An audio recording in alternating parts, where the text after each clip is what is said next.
What's up guys, and welcome back to the channel. And in today's video I am going to be discussing one fighter in every division and talking about the worst aspect of their game. So we're going to be trying to create a terrible fighter using one aspect from one fighter who is ranked in every division. That's the simplest way I can put this. You guys will get the idea. So no, there is not going to be any fucking unranked bums. Like, that would make it too easy. I'm going to be trying to pick what are supposed to be the elite fighters of the UFC, the top 15, the best of the best, and finding ones who are just completely terrible in one aspect of their game. I could do this for more. I've already done this video in a more depth, so go watch that as well, but we're redoing it because I need video ideas. But anyway, let's start off with the flyweight division and go all the way up to heavyweight. So yeah, let's get underway with the flyweight division. Now, I really couldn't think of a flyweight that had a really bad aspect to their game. So you're probably going to be confused why Manel Kape is here.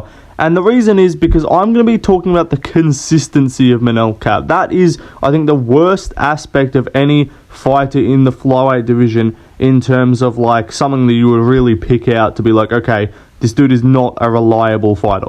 Like, if Makayev was here, I would probably go with the finishing the grappling finishing potential, or the grappling skill of, not skill, sorry, but the grappling danger of Makayev, or the punching power of Makayev. But Makayev's no longer in the promotion. So yeah, Manel Kape's consistency is pretty fucking abysmal, to be honest. This dude went from looking mid against and having a back and forth fight with Felipe dos Santos to then losing a tit-for-tat bullshit, no fucking output fight against Makayev, to now tuning up and fucking putting on a masterclass against Bruno Silva. It's just impossible to know with Kape if he's good or if he's shit, or if he's no one thinks he's shit, but is he elite? Is he the best? Could he beat Pantoja? I don't think so. But it's you get those performances where hang on, this guy could beat these guys. It's but he's probably going to go out there in his fight with Brandon Royval coming up in March and just look mid. So I don't know, Kape, I think in terms of consistency, that's really the only flaw, major, real negative I could pick out in the flyweight division. I don't know, there's not that many guys who are super chinny, because Schnell and Nicolau are both out of the sport now. There's not that many pillow punches of flyweight, I guess.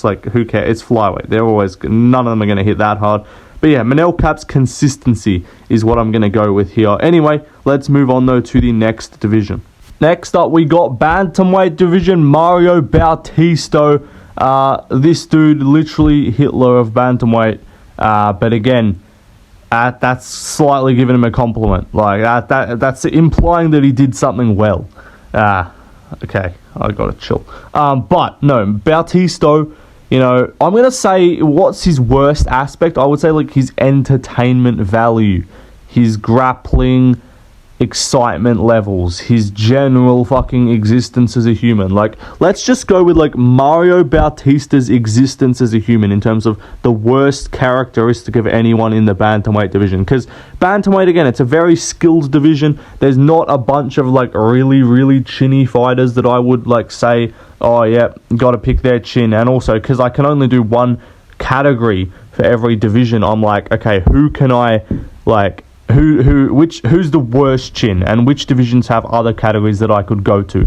So there's no people with just absolutely fucking god awful takedown defense at bantamweight. There's no one with just dismal striking. So yeah, I think the entertainment value and the overall likability of Mario Bautista as a human being is probably what I'm going to go with here for the bantamweight division. But anyway, let's move on though to the featherweight division. Next up, featherweight division, Yair Rodriguez's takedown defense and defensive grappling, I think, is what I'm going to go with here, because there's some guys that have some questionable aspects of their game at featherweight for sure. But there's not a lot of really chinny guys, I wouldn't say. I was tempted to go with the IQ of Bryce Mitchell, or something like that. But again, and I'm limiting myself to ranked fighters, because I definitely would have gone with Kron Gracie, except he's unranked.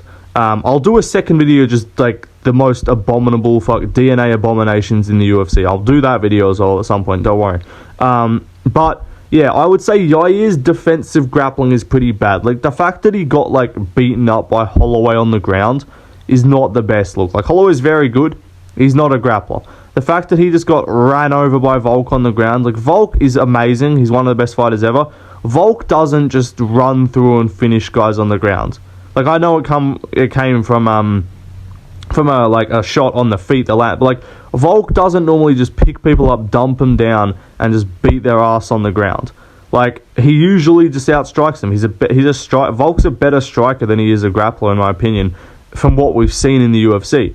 But he just ran through Yair in the grappling. Yair's grappling leaves a lot to be desired. He also got finished by Frankie Edgar. So yeah, I'd say Yair's grappling is probably the worst aspect. His offensive grappling is kind of cool, like his submissions and shit, that's not bad. But out of every like aspect of the featherweight division, I would say that it's probably the worst thing I could think of. I'm probably missing something. You guys will probably say something about Movzar or Aljo just being boring. But like, I'm trying to keep it a little bit different. So we got to pick a different category to just not be like, oh yeah, Movzarov likes underage girls. Like, I could say that, but it's like, okay, let's try and keep it to the fighting a little bit. But anyway, let's move on though to the lightweight division. Next up, we got Michael Chandler, and I'm going to go with his fight IQ, his decision making, his career management as well is a pretty bad fucking aspect of his life. His adoption choices, pretty bad as well in my opinion. No, but Michael Chandler, if we're looking at the fighting, yeah, it's the fight IQ which is just terrible. It's like the inability of this dude to come out and stick to an effective game plan. Like, he has the ability, the physical, not right now, but like, if we're looking at prime Chandler, like a couple years ago, like 5 years ago even, before he was even in the UFC, like, this guy could probably beat a lot of, pretty much every current UFC fighter, I would say, except for like Islam and Arman. Alright? But like, he could beat Oliveira. Like, if he fought to the right game plan, he could have beat Oliveira UFC 262. If he fought right, he could have probably beat Gaethje. He beat Dan Hooker already. Like, he probably could have fucking beat Dustin Poirier even at like 36 or 35, however old he was, with the right game plan. But his fight IQ is just fucking atrocious, and he just throws a game plan out the window. And it's fun, because as much as we hate Chandler for pretty much everything else apart from his fighting is sick. Like, if he was not a fun fighter, like if he fought like fucking Colby Covington or something, or if he just fought like fucking Mateusz Gamrot and talked the way he did, we would just not be having it. But we support the retardation of his career management and his like overall fucking demeanor as a human, because we're like, okay, he has fun fights, who cares? But yeah, Chandler's probably going to be in fucking New Delhi, like throwing poo into the cage when Conor fights Logan Paul, like, Conor McGregor, you got to come back and fight somebody. I am the most entertaining lightweight on this. Like, he's going to be doing the whole see you at the top. See you at the shit pile. I don't know. See you at the street food vendor. Like, I don't know what Chandler's going to be fucking doing. But like, this dude's desperate to fight Conor. Like, you ain't fighting Conor, little bro. You're fighting probably fucking Paddy Pimblett or some shit like that. I don't know. But we'll see what happens with Chandler. I don't know. But yeah, his fight IQ is probably the worst thing I could find for a lightweight right now. Like, maybe Jalen Turner's like heart, because he just quits. That's something I could go with. But yeah, Chandler, I think fight IQ is his most notable weakness, and the most notable weakness of any ranked lightweight. Anyway, let's move on though to the welterweight division. Leon Edwards, the aggression is what I'm going to go with here. Imagine this fighter who we've already established has no takedown defense. They got no chin. I'll talk about the chin later on. What else did we say? They got no they're inconsistent. They got no fight IQ. They got no entertainment. They got no takedown defense. I already said that. And we're going to even cover some more categories. And just imagine they then have the aggression of fucking Leon Edwards in like 90% of his fights. Like, he comes out there occasionally throwing hands. But like, we're seeing Leon Edwards. Actually, I probably want the consistency. I want Leon to be I want a consistent fighter, because I want Leon to consistently be aggressive. To consistently be not aggressive, if I'm trying to make a bad fighter. So that's why I don't want Manel Cap, because okay, that might mean then Leon Edwards comes out randomly and starts head kicking everyone. But yeah, he's inconsistent as fuck. Manel Cap, but Leon Edwards, the aggression is just not there. This is why you've been waiting. How long has this video been so far? About almost 10 minutes. You guys been waiting for the Prates mention. Here it is. This is why I said Prates would beat Leon. It's because Leon's aggression is non-existent, and he doesn't have finishing power or like stopping potential really, unless he head kicks you. Like, you ain't head kicking Prates. But this is what I mean when I think Leon or JDM, not Leon, JDM or Prates or Buckley would beat Leon, because you just fight aggressively and you fucking make him shit himself, and then he doesn't know what he's doing. So yeah, I think the aggression of Leon Edwards is a fucking major flaw in his game, and that holds him back, because I maintain that he's the fucking Garam of welterweight. Like, Garam's not as good, but like, they're technique merchants, they're fucking button mashers that just do the same thing. Garam's a bit more high output, but like, still, no fucking power, no real like ability, no real like intent to like, let's go out there and just kill this guy. And yeah, that costs them in fights. It lets you get behind, and then they come back. Fighters come back and are able to put it on them, because yeah, they just don't fight with aggression. They back up. But anyway, let's move on though to the middleweight division. Middleweight division, Michel Pereira, cardio. I think it's kind of cheap. It's kind of cheap to be picking a heavyweight for cardio. So I was like, fuck it, I'll pick someone else. So Michel Pereira, I think his cardio has got to be. Like, I've already gone with takedown defense for Yair. I could have done takedown defense for Shara, but then I wouldn't have really known what to go with for featherweight. But yeah, Shara's takedown defense sucks. But Michel Pereira's cardio for a non-heavyweight is legitimately inexcusable. Like, fat fucks, you're like, okay, they're going to gas, they're fat, they don't train. But like, Michel Pereira is in shape. He looks like an athlete who trains. Like, he looks like a professional fighter. Most heavyweights don't, so I can excuse them having shit cardio. Michel Pereira looks like he should be really good, and he looks like, damn, this guy's a killer. And then he proceeds to have fucking one exchange of cardio. I thought this dude was going to just kill everyone at middleweight because he's just too big and too powerful early. But no, this guy is like Timu Hamzat, if like you just got to survive. Like, Hamzat, you just got to survive a round and you might win. Michel Pereira, you got to survive fucking 2 minutes, and then you've literally signed the checks already. You've won the fight. Because yeah, this dude was just he's just a wrestling bag. Like, he's just a dummy getting tossed around. Like, he's just a lifeless fucking corpse getting thrown around by Fluffy. His cardio has been exposed before. I thought the move up to middleweight would have helped it, but apparently not. I don't know if this guy just doesn't train, or if he doesn't train cardio. Maybe he just only does fucking 10-meter sprints and nothing else. We'll see. But yeah, Michel Pereira's cardio is dismal. I'm interested to see who he fights next. It should be someone unranked, because that was a fucking awful performance. But yeah, Michel Pereira's cardio, since I can't choose a heavyweight for cardio, because that's just cheating. But anyway, let's move on though to the light heavyweight division. Alright, we are going to go with the chin of Johnny Walker. This man has a glass jaw. Volcanoes Demir should not be sleeping you out cold. Magomed Ankalaev is not a fucking one-hitter quitter kind of guy. Like, he can't. I know he KO'd Kutalaba. Kutalaba's also not got a chin. But like, he's getting KO'd by fucking everyone. Like, Jamal Hill even, I think his power's overrated as fuck. Like, it took like 4 head kicks from to rock Glover.